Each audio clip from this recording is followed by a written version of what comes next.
Oppenheimer ने दो bomb बनाए, फेटमैन और लिटिल बॉय। लिटिल बॉय में एज ए एक्सप्लोजिव यूरेनियम को काम में लिया गया और फेटमैन में प्लूटोनियम को। प्लूटोनियम और यूरेनियम दोनों ही रेडियो एक्टिव मटेरियल है, लेकिन यहाँ पर यूरेनियम के आइसोटोप्स U-35 को काम में लिया गया और प्लूटोनियम के आइसोटोप्स P-239 को, क्योंकि सिर्फ इन्हीं आइसोटोप के अंदर न्यूक्लियर फ्यूजन की प्रोसेस हो सकती है और इसमें न्यूट्रॉन्स की अवेलेबिलिटी भी ज्यादा होती है, जो अभी आपको थोड़ा आगे समझ में आ जाएगा। लेकिन आज की नई टेक्नोलॉजी में इंटरेस्टिंग बात है कि 1945 में लिटिल बॉय बॉम्ब में 64 केजी एनरिच्ड यूरेनियम को काम में लिया गया, जो 15,000 टन TNT जितनी एनर्जी प्रोड्यूस करता है। लेकिन आज का 1 केजी यूरेनियम 20,000 टन TNT जितनी एनर्जी प्रोड्यूस कर सकता है, जो 80 गुना ज्यादा पावरफुल है 1945 के बॉम्ब से। तो आज का न्यूक्लियर बॉम्ब साइज में भी छोटा है और पावर में भी बहुत ज्यादा है। एक्सप्लोजिव मटेरियल आज भी प्लूटोनियम और यूरेनियम ही है, लेकिन यह ज्यादा प्योर फॉर्म में है। यदि यूरेनियम की पावर को हम आसान भाषा में समझे तो थर्मल पावर प्लांट में कोयले से इलेक्ट्रिसिटी बनाई जाती है और न्यूक्लियर पावर प्लांट में यूरेनियम को यूज में लिया जाता है। तो वहाँ पर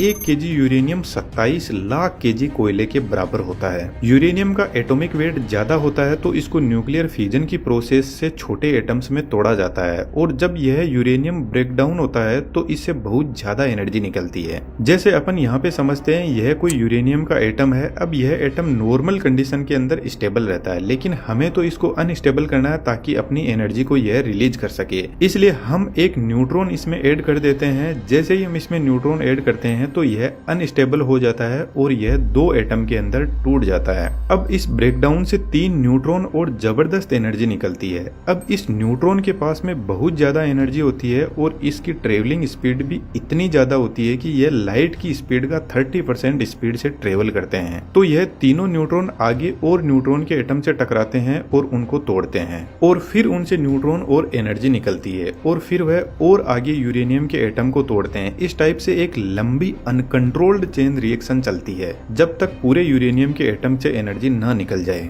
अब न्यूक्लियर बॉम्ब के अंदर यह प्रोसेस तो होती ही है, लेकिन इस प्रोसेस को कंडक्ट करवाने के लिए बॉम्ब की डिजाइन अलग हो सकती है। ओपेनहाइमर के लिटिल बॉय बॉम्ब को एक्टिवेट करने की डिजाइन एक गन के मैकेनिज्म के जैसी थी, जिसको अभी हम आगे समझेंगे। बॉम्ब 10 फीट लॉन्ग और 28 इंच का डायमीटर था और इसका वेट 4400 केजी था। जिस एयरक्राफ्ट से इस बॉम्ब को गिराया जाने वाला था उसका नाम B-29, जो एक बॉम्बर एयरक्राफ्ट है। जब एयरक्राफ्ट 38,000 फीट की हाइट पर था तब एयरक्राफ्ट अपने डोर ओपन करता है और बॉम्ब को नीचे गिराता है।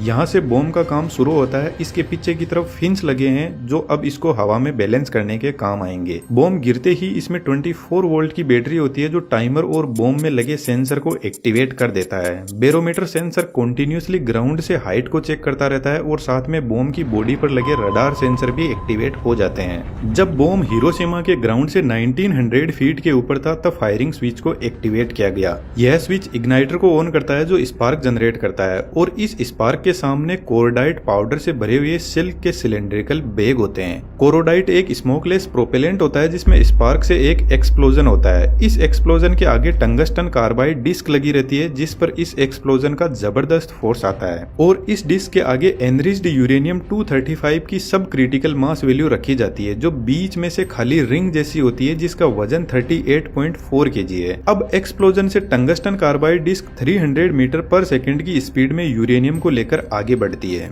और फ्रंट साइड में एनरिच्ड यूरेनियम 235 को ही सिलेंड्रिकल फॉर्म में सुपर क्रिटिकल वैल्यू रखी जाती है जिसका वेट 25.6 केजी है, जो एक्सप्लोजन के लिए तैयार बैठा है। यहाँ पर एनरिच्ड यूरेनियम की सुपर क्रिटिकल और सब क्रिटिकल मास वैल्यू को रखा जाता है जिससे क्रिटिकल मास को अचीव किया जाता है और क्रिटिकल मास वह वैल्यू है जिस पर यूरेनियम फिजनेबल बनता है, अदरवाइज न्यूक्लियर फिजन की प्रोसेस इसमें शुरू ही नहीं होगी। तो जैसे ही यूरेनियम की रिंग स्पीड में आकर इस सिलेंडर में फिट होती है तो पीछे की तरफ इनिशिएटर लगे रहते हैं जो न्यूट्रॉन्स को इंजेक्ट करना शुरू कर देंगे, जिससे न्यूक्लियर फ्यूजन की प्रोसेस शुरू हो जाएगी। यहाँ पर जो गन बैरल है वह बहुत स्ट्रॉन्ग मेटल की बनी है, तो जब तक न्यूक्लियर फ्यूजन की प्रोसेस कंप्लीट नहीं हो जाती तब तक यह मेटल यूरेनियम को होल्ड करके रखती है और जैसे ही न्यूक्लियर फ्यूजन की प्रोसेस कंप्लीट होती है तो इतनी ज्यादा एनर्जी निकलती है कि यह मेटल पिघल के ब्लास्ट हो जाती है और यह ब्लास्ट इतना जबरदस्त होता है कि 1200 फीट डायमीटर की एक जबरदस्त फायरबॉल क्रिएट होती है जो ऊपर 6000 फीट तक जाती है। जाती है। यह एक मशरूम जैसा चमकदार बादल होता है जिसका टेम्परेचर 6000 डिग्री सेंटीग्रेड होता है, जो सन के सरफेस टेम्परेचर के बराबर है। इस फायरबॉल ने पलक झपकते ही लगभग 40,000 लोगों की जान ले ली। इसके एरिया में जितने भी लोग थे वे एकदम गायब हो जाएंगे, उनकी हड्डियां भी नहीं बचेगी, भाप बन जाएगी। यह जो फायरबॉल है ये बहुत ज्यादा शॉक वेव क्रिएट करेगी और शॉक वेव चारों तरफ हर डायरेक्शन में ट्रेवल करेगी साउंड की स्पीड से भी ज्यादा स्पीड में, जिससे जोरदार अर्थक्वेक भी आना शुरू हो जाएंगे। लिटिल बॉय बॉम्ब को सरफेस से कुछ ऊंचाई पर ब्लास्ट किया गया ताकि इसकी फायरबॉल ज्यादा एरिया को कवर कर सके।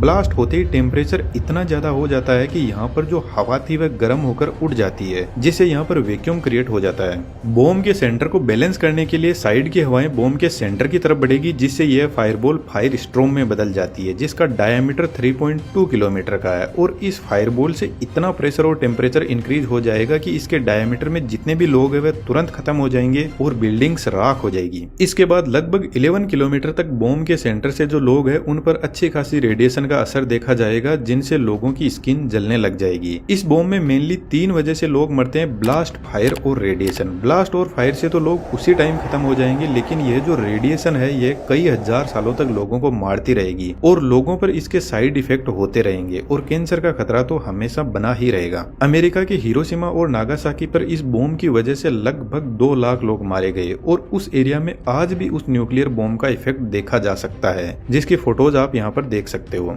ओपनहाइमर को अपने इस आविष्कार को लेकर बहुत रिग्रेट था और उन्होंने इस न्यूक्लियर बॉम्ब पर बैन लगाने के लिए बहुत कोशिश की, लेकिन वह कर नहीं पाए। अब आप ही बताओ, ओपनहाइमर हीरो है या villain? 1 kilo uranium price $7 million का है, फिर भी हमारी अर्थ पर 12,500 न्यूक्लियर बॉम्ब अवेलेबल है। आज 10 से भी ज्यादा कंट्री के पास में न्यूक्लियर बॉम्ब है। पिछले 80 सालों में से किसी भी न्यूक्लियर बॉम्ब का यूज नहीं हुआ, लेकिन फिर भी हम इंसान एक हाथ में पेट्रोल और एक हाथ में जलती हुई माचिस लेकर घूम रहे हैं। ऐसा बेहतरीन 3D एनिमेशन आपको भी सीखना है तो डिस्क्रिप्शन में कोर्स का लिंक दिया हुआ है। हमारी 3D कम्युनिटी में आपका स्वागत है।